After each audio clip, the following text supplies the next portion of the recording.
Chapter 13. In Love and Business. It's been days since the disastrous press conference, and you're milling about the office, feeling lost. The moment Sabrina conjured what seemed like 100 other competitors out of thin air replays in your head. But right now, there's something more important to deal with. Trying very hard not to look small and ashamed, you make your way over to George's desk. Morning. What do you want? Am I not allowed to greet people around here anymore? Fine, good morning. Now what do you want? Could we talk, just for a minute? He crosses his arms and stares at you wordlessly. I feel terrible for the way I treated you, and he puts up a hand and stops you cold. Good. You should feel terrible. Well, George, that's why I'm trying to apologize. I can't change the past, so all I can do now is take accountability. Is that what you think you're doing? If you'd let me get to the end of my sentence, I would. Well, don't bother. There's no need to pretend. You should be a host of things. Most of all, sorry, but you're not, and I know it. Why do you think I'm doing this, then? Because what you are is panicked. You've heard all the chatter about today's protest as well as I have, and you're anxious. You want a war room, but you have no one to call. You're reaping what you sowed. He stands from the desk, glaring at you piercingly, as you'd once done to him the day you first met. But unfortunately for you, I'm busy and I don't have time to babysit your feelings. Please, George, I'm begging you, just give me a moment of your time. I'll offer you anything if you just hear me out. Like my most expensive car or a private massage. You lower your voice until it's husky and flirtatious. I'm actually getting quite good at getting all the right spots. His expression remains unchanged and unreadable, but the corners of his lips lift slightly. We could head to my place, pull out some scented candles, dim the lights. He cut you off before you can finish. Enough. You can't bribe me back into your service, no matter how desperately you need it. You're right. Given everything that's happened, I do need an ally if I still want to get to the top spot. But it's not just about that, George. I want your forgiveness. My dad has spoken to me like that all my life, and I know how it feels. It's not fun. You didn't deserve it. That's why you don't do it to other people. He raises an eyebrow, looking you up and down, but you sense a slight softening in his anger. Still, this is the first time the power imbalance hangs in his favor, and clearly, he wants to capitalize on it. Meet me in the conference room in 20 minutes and we can discuss your proposal. When you walk in, you see the room's been set up for a negotiation. 2 chairs, one on each side of the table, and a stack of paperwork neatly laid out in front of each. George struts in behind you, a few minutes late, just to show that he can be, and settles into his chair before gesturing at you to take the other. I think it's time we laid out the terms, exactly what I'm entitled to if I rejoin your war room to help you become CEO. His words ring with confidence and authority. It's clear he's listened to your advice. You nod, leaning back in your chair. Damn, this no-nonsense business attitude is unbelievably sexy. Let me begin with the first item. You sigh, fidgeting with the top button of your shirt as he speaks.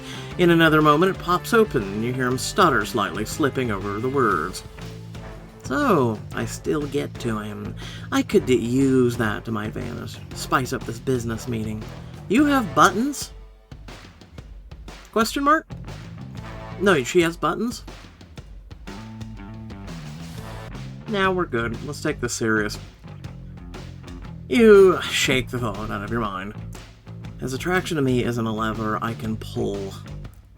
And if you'll hear at Section B, Subsection 3, you listen patiently to each dull clause. Yeah, absolutely, your career path will be a link to mine, and I'll take you along every step of the way. She's not taking it serious because she just said it was dull. At last, he seems satisfied. Great, sign on the dotted line. You sign quickly, eager to put this behind you. So, are we good? He smiles at you, a real smile, and you know you've finally been forgiven. I suppose it would be cruel to keep punishing you, especially after that last press conference. Your nerves must be shot, thanks to Sabrina. It was a surprise, to say the least. I knew my dad had other children outside of the marriage, but that many? Yeah, it's a wild revelation to be faced with in front of 100 reporters, but now it's had time to sink in. How do you feel about it? Honestly, annoyed, kinda sad, couldn't care less. Annoyed, I have more competition. Kinda sad, actually, if you find out you have a bunch of relatives by your dad. It's almost heartening to find out that after all these years, I was never alone. If I'd known earlier, you might have had a better shot at finding a real connection. You laugh, shaking your head at the absurdity of your own life. Yes, precisely. I might have had a better shot at having a semi-normal family. Honestly, I was impressed with how you handled it. I wouldn't have been able to keep my cool if it was me, Sabrina, blindsided like that. You bite your lip, thinking hard. Clearly, I underestimated her. Sabrina's even more cunning than I thought. So, how do we even the scales? I think it's time we looked into her more. Got a real picture of who we're dealing with. You know we're not far from our college campus, right? Perfect. Call the car. He levels a cool look at you. Please? I'd be happy to. It doesn't take long to find Sabrina's dorm once you're on campus. It's the shiniest, fanciest, most ornate of them all. As you and George make your way over, you get to chatting about your own college days. You're telling me that you, George, Fatialofa, actually streaked across campus? Well, we now know his last name. That's a bad last name, I'm just gonna say. George is fat. George Fat. I have devolved to elementary school right now. There was a standard operating procedure for Rush. Anyway, we were all young, stupid ones. I suppose. But that was never really me. I never got the hype around the pointless partying or any of the rest of it. So, where would I find college you on a Saturday night? Reading. In the library. In my room, probably reading, working, scheming. Probably the same as my current Saturday nights, if I'm being honest. You smile as you think of yourself in what feels like another lifetime before refocusing your efforts on finding Sabrina's room. Finally, you come upon a door with a whiteboard that holds Sabrina's familiar signature, next to another name, Lindsay, in bubble letters, and you knock. The door swings open almost immediately, revealing a suite nicer than most people's apartments, and a girl you assume is Lindsay. Oh, hi! Who are you? Hi, I'm Sabrina's sister, Cameron. This is George. We're here to see her. Oh, well, you're looking in the wrong place. Sabrina hasn't been here since move-in day. Glance around, it's full of basic clutter, but none of the textbooks, crystals, stuffed animals, or anything else that look like Sabrina's. Her bedroom's over there, but I promise you won't find her in it. Glance in, and sure enough, other than a set of plain silk sheets, the bed is completely unadorned and untouched. What the hell? I know her housing's been paid for. We all have to. Part of the residency requirement, but Sabrina took one look at this aesthetically challenged dump and decided it wasn't for her. She lives a couple blocks away in some fancy townhouse, and honestly, good riddance. Lindsay bites her lip abruptly as though worried she's gone too far. Don't worry, I get it. She's so spoiled she's probably expected a butler instead of a roommate. Spoiled, yes, I guess so. But that was the least of my problems. She's a scary piece of work when she's angry. Angry? What do you mean? Immediately, she clams up, shaking her head and avoiding eye contact. I really shouldn't say any more. I don't know what might get back to her. She is your sister, after all. Are you afraid of her? Trust me, I'm much scarier. I'm older, meaner, and far more powerful, so if you need protection, I might be able to help. She gives you a once-over, looking deeply doubtful. Of course, on the flip side, if you refuse to talk to me, you might make a worse enemy than you've made out of Sabrina. I honestly can't imagine a worse enemy.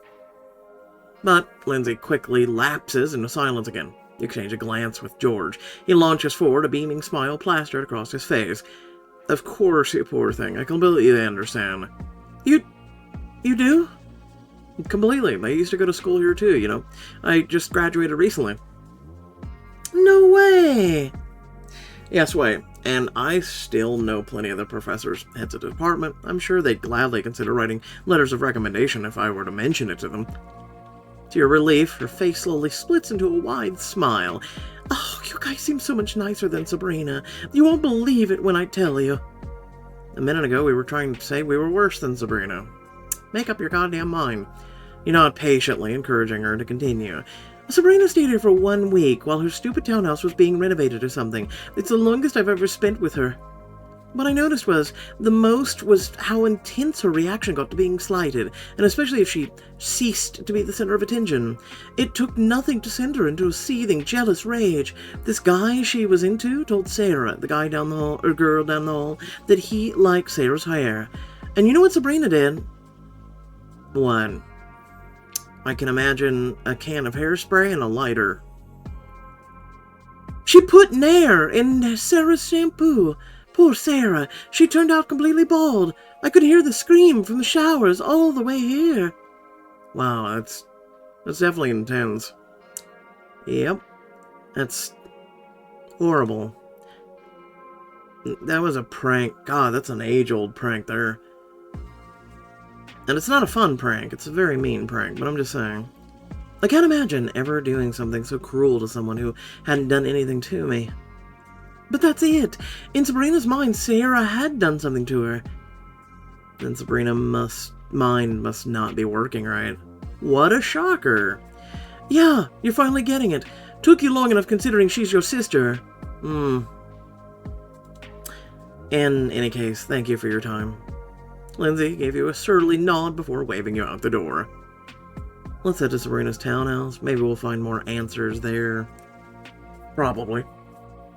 Considering she only visits her actual dorm to incite terror once a fortnight. The two of you laugh, but what you've learned really has you thinking. She's vindictive, petty, and has an ego the size of Texas. Do you think Sabrina could be the hacker? Our dad did overlook her completely for the CEO position, and he overlooks her even more generally every day. It doesn't help that Dante and I pay her so little attention that we didn't even know where she lived. You're right, it's a solid theory. It would explain why she spent so much time gathering your father's other children. Maybe she wants to destroy you all so that she's the only remaining option. I think you may be getting onto something, George. You're still mulling this over as you arrive at Sabrina's townhouse. Knowing your sister, she has a key hidden somewhere. Very obvious. Uh-huh, gotcha. You let yourself in using the key you rescued from under the mat and flip on the lights. Where do you think we should start poking around first? You check the kitchen, I'll check the bedroom. But before you can respond, you hear a loud, chirpy voice and keys in the door. Sabrina's home. Oh no, what do we do? Jump out the window. Sabrina's taking her time with the keys, chatting away to someone on a phone. Clearly only half paying attention to what she's doing. You could try and snoop around quietly without her catching you. Really? Yes, let us snoop quietly. You scurry into the corner just as Sabrina struts in. Yeah, no, that's exactly what I said. She has her back to you, thankfully, and seems to be searching the living room for something. George whispers in your ear. Wow, does she have no peripheral vision at all? No, when she's on the phone. She could ignore a fighter jet landing in her living room when she's on the phone. Going across the room where the bedroom door's been left ajar. We have to try and make it there. But you've barely crept halfway across the room when Sabrina seats herself on the couch right in between you and the bedroom. We gotta distract her somehow. Quick, pick up the magazine and throw it across the room. She'll think she's haunted. Let's turn on the TV. Sneakily, you lean over and snatch up the remote from a nearby table. Turn the volume up. Why do I feel like you're enjoying this more than you should? With a smile, you turn the volume all the way up and switch on the TV. Sabrina jumps in surprise as a newscast blares through the room. What the heck? What is this, cable? Did you just realize you have cable? Question mark? As she turns her back to deal with the mayhem, you and George slip past her into the opulent bedroom. Right, there's gotta be something in here worth finding. What about, the computer? You nod in agreement, sliding into Sabrina's desk chair. In a few clicks, you've logged into her computer. No password, really. Oof, talk about low security. She's got documents open everywhere, about 100 tabs open, with search results for DNA. And are those actual test results? Seems to be. I recognize some of the faces. My father's other children. She must have been reaching out to them to confirm they were his. Some were negative, but most were positive. Oh my god. Results for you and Dante? Yes, but I never gave her my DNA to sample. That's terrifying. I know she would be our top priority enemy. Anyone capable of this should be treated as a major threat, especially when they cover up with a face of helplessness. I wholeheartedly agree. I mean, who knows where she even got your DNA? Hey, used tissue, strand of hair, you left in the shower? You shudder, shaking your head. Not just evil, also gross. It's not even worth thinking about. You turn from the computer's screen to survey the room. Anything else? I found this in the drawer in the nightstand. Does it go bzzz? He passes you a red leather agenda. You stare at it like it has teeth. Proceed with caution. It's her journal. Looks like something a movie villain might own. You finally wrench it open, flipping to today's date that the word protest is circled 3 times. Interesting. What's she planning? You flip backward a few pages and find a short description of other illegitimate children Sabrina's discovered.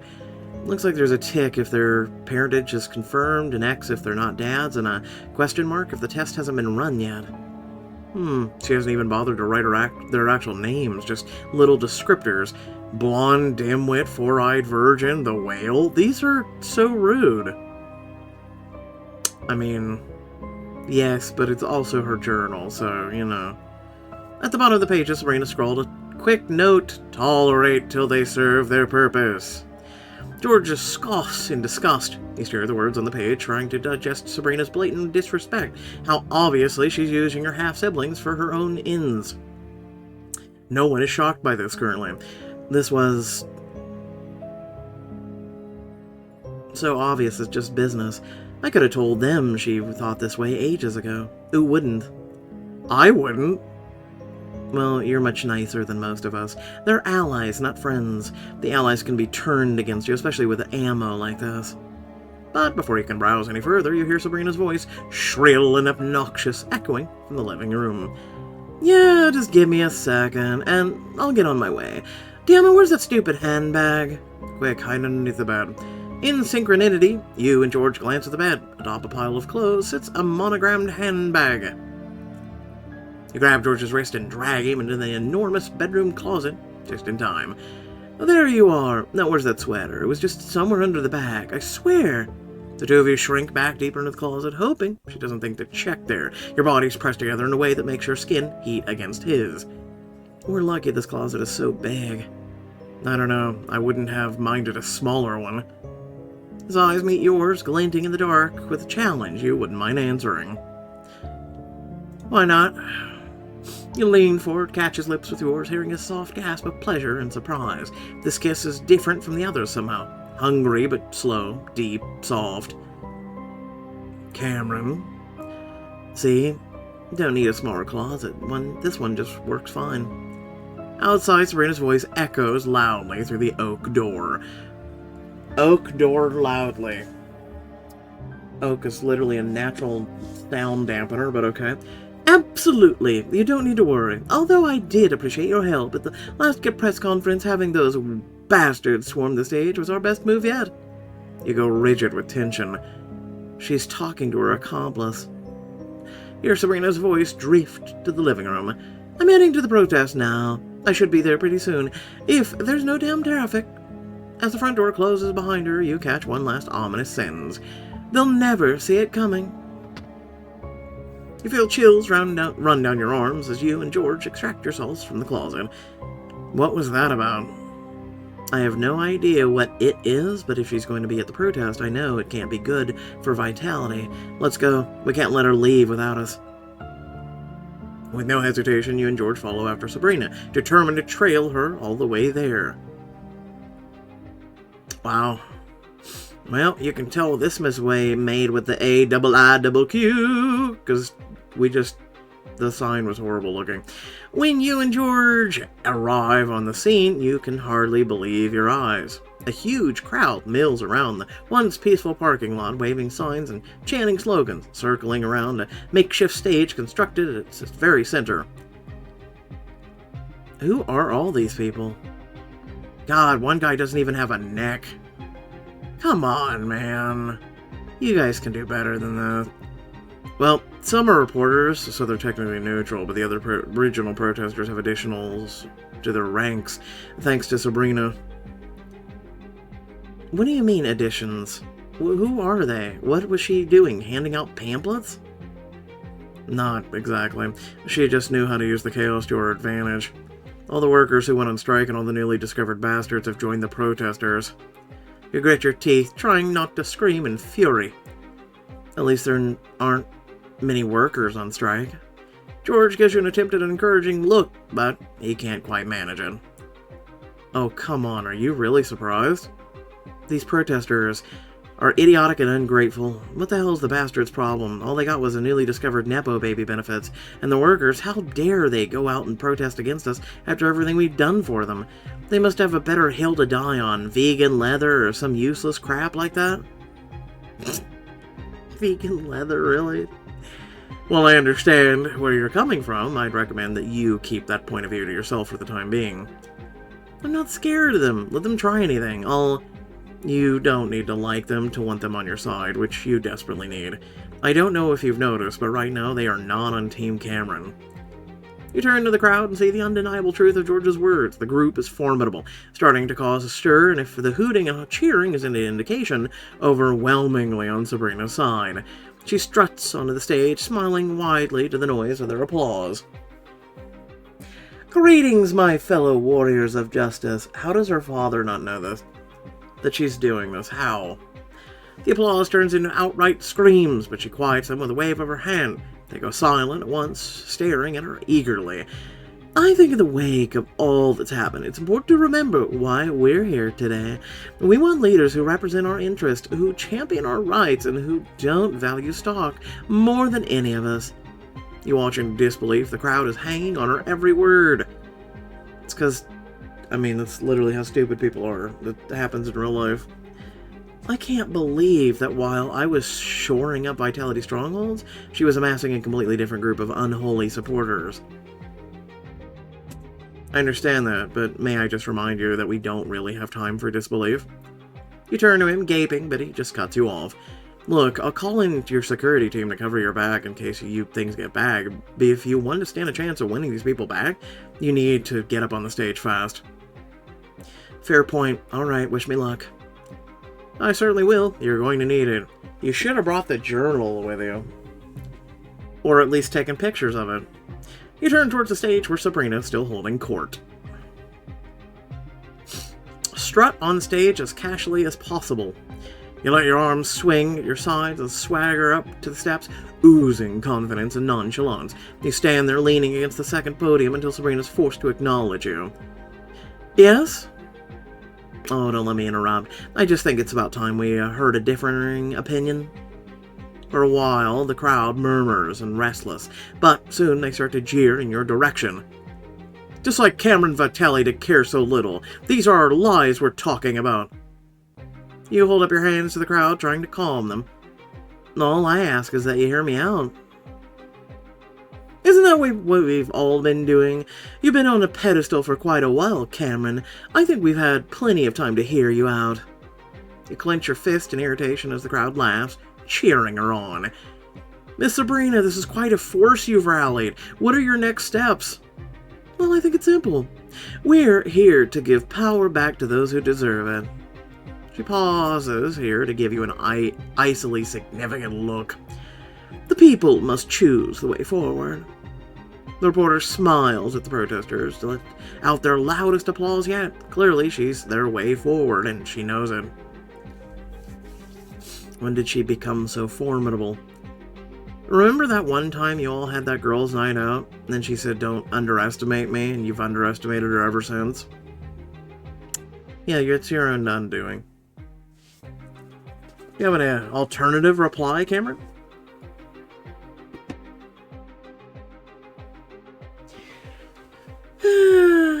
We need to focus on the real issues.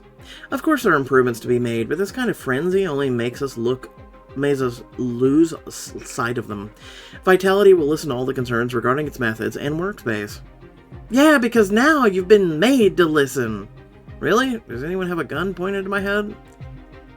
Why should we trust you to know the real issues when all recently, last week, you refused to see that there were any?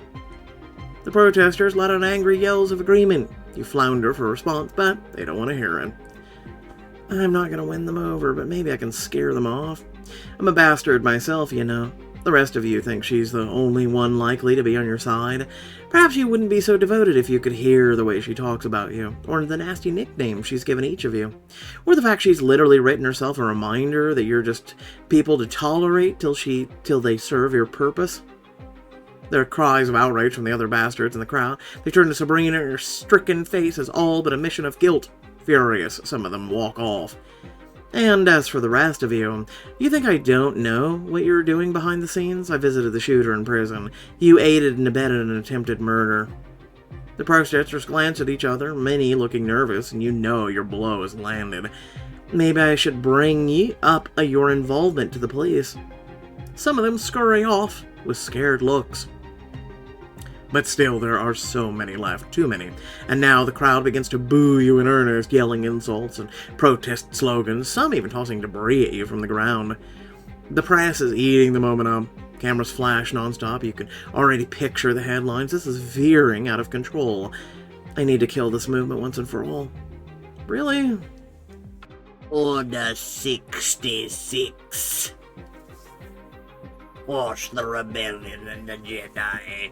You stare at the unruly crowd just on the edge of becoming a riot, and an idea strikes you.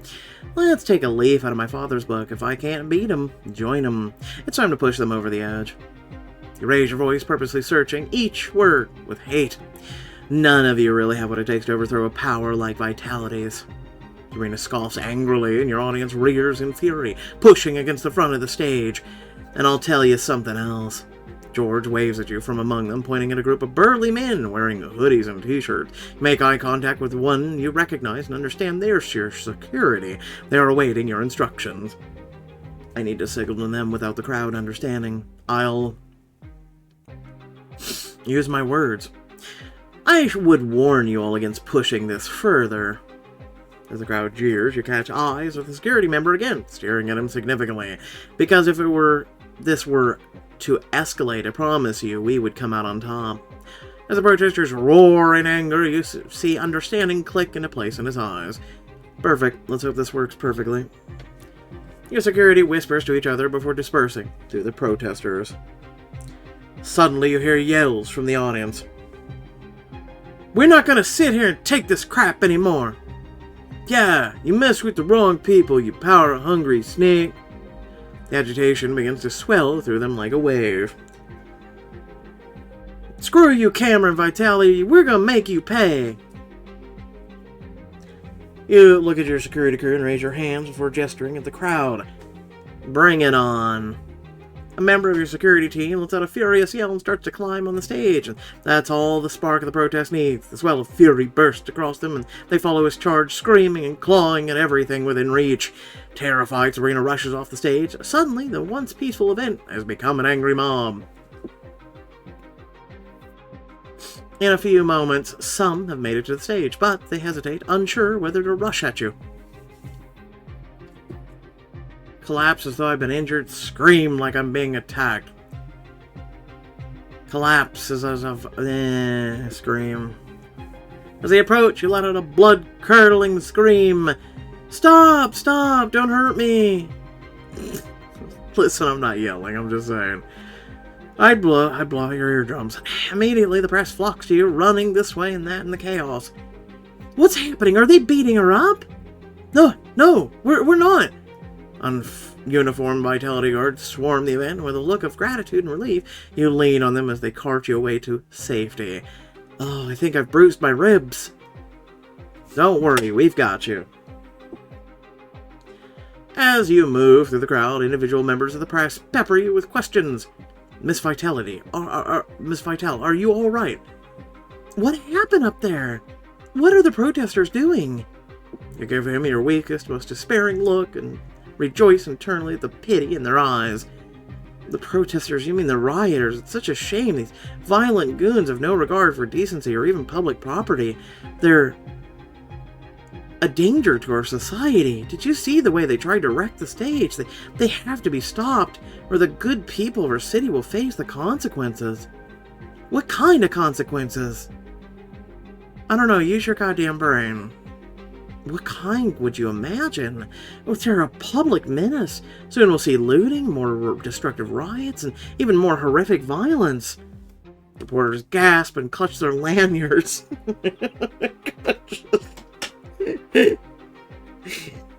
Oh, truly, it is any wonder my sister gets along so well with him. After all, she's a menace of her own university. Did you know she balded a girl she saw as competition?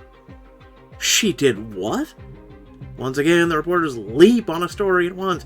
Voice recorders are thrust in your direction, cameras flash, go off, and they capture your wounded gaze, and they burst into thunderous gossip, yelling at follow-up questions. Right, that's enough. We've got to get her out of here. You let them escort you away, biting your lip to keep from smiling. George hot on your tail. Behind you, the protesters are turning on anyone in sight. Meanwhile, you make sure the reporters catch the wounded look on your face right up until you round the corner and let it drop. Oh my god, that was close. That was too close.